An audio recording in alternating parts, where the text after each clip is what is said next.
According to the tectonic setting and magma composition, there are basically three types of volcanoes in a divergent plate boundary or rift setting where the magma is basic in composition, which means poor in silica, and effusive volcanism occurs in which the lava flows for relatively long distances due to its low viscosity. Repeated eruptions result in the steady accumulation of sheets of lava forming low-profile shield-like structures known as shield volcanoes, which are mainly made of basalt.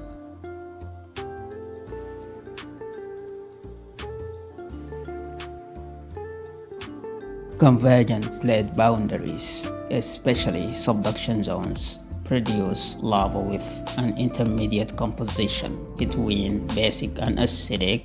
Thus, this lava behaves both effusively and explosively, and the result is alternating layers of andesite and tufa. These sorts of volcanoes are called composite or stratovolcanoes.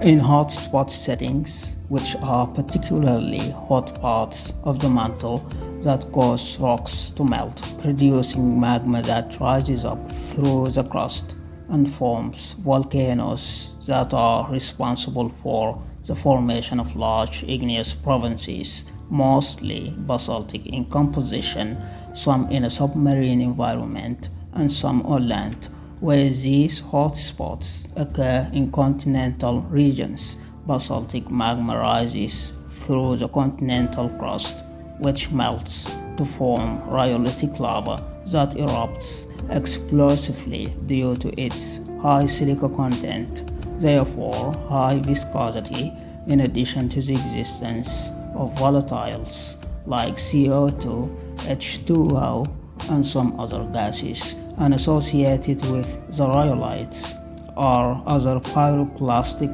flow products such as tuffs, agglomerates, ignimbrites, etc., usually followed by eruptions of basaltic lava through the same lithospheric fissures. These types of volcanoes result in large cauldron-like hollow structures that form shortly after the emptying of a magma chamber called calderas.